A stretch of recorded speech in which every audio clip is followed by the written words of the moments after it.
Depuis toujours, l'humanité a ce rêve un peu fou, celui de donner vie à ses pensées, de transformer les histoires qui nous trottent dans la tête en images animées, en quelque chose qu'on pourrait partager avec le monde entier. Et franchement, il y a encore quelques années, cette idée, transformer des mots en images, c'était de la pure science-fiction. Un rêve lointain, quoi. Mais voilà, aujourd'hui, cette frontière est en train de s'effacer. Une nouvelle technologie, Sora 2, arrive et fait un pas de géant. Et là, attention, on ne parle plus juste de créer des images. Non, on parle de transformer nos idées en de véritables mondes vivants. Alors la question c'est comment ça marche et qu'est-ce que ça change pour nous concrètement? Eh bien c'est ce qu'on va voir ensemble. D'abord le passage de l'imagination à la réalité. Ensuite on plongera dans le cœur de Sora 2 pour comprendre comment cette IA recrée la physique. Après ça on verra les portes que ça ouvre pour la création. Puis on abordera la question de la collaboration entre les humains et l'IA. Et pour finir on verra comment l'imagination pourrait bien augmenter notre réalité.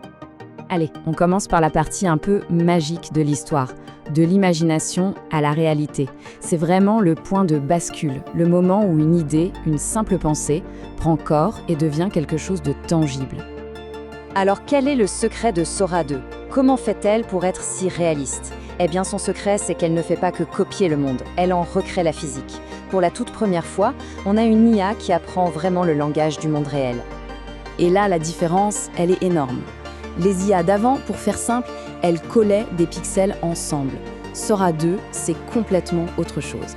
Elle simule la physique du monde réel. La nuance est là, elle est de taille. Elle ne se contente pas d'imiter, elle comprend le monde qu'elle est en train de créer. Et ça, c'est possible grâce à un concept fondamental, sa compréhension de la causalité. C'est simple, c'est le principe que tout est fait à une cause. Sora 2 a compris ça. Elle sait qu'une vague qui s'écrase sur un rocher, eh bien, ça va provoquer des éclaboussures. Elle sait que la gravité, ça fait tomber les objets. C'est cette compréhension profonde qui donne à ces vidéos un réalisme bluffant. Pour les chercheurs, c'est une révolution. On passe d'une IA qui se contactait de représenter le monde à une IA qui peut carrément expérimenter avec lui. C'est comme si on avait un laboratoire virtuel infini pour tester et comprendre les lois de notre propre réalité. Bon, c'est bien beau tout ça, mais concrètement, ça veut dire quoi? Eh bien, ça veut dire que les possibilités de création deviennent quasi infinies.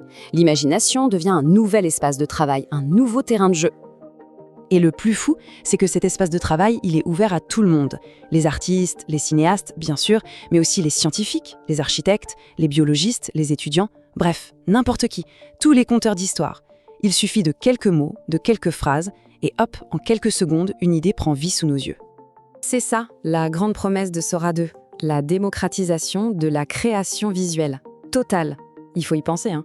Toutes les barrières, qu'elles soient techniques ou financières, et on parle parfois de millions, eh bien elles commencent à tomber. C'est une vraie révolution. Et évidemment, une telle puissance, ça soulève des questions importantes. Et la principale, c'est de savoir comment les humains et l'IA vont pouvoir collaborer, co-créer dans ce nouveau monde. Il y a des défis, c'est sûr, mais la réponse est sans doute dans la collaboration. Et la question que tout le monde se pose, c'est bien celle-là. Avec un pouvoir pareil, comment va-t-on faire pour distinguer le vrai du faux ? C'est la grande préoccupation éthique, et elle est tout à fait légitime.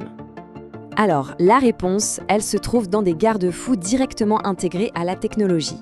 Chaque vidéo créée par Sora 2 contient une sorte de filigrane numérique, une signature invisible. Ça s'appelle le standard C2PA. En gros, ça permet de tracer son origine et de confirmer à 100% qu'elle a été générée par une IA.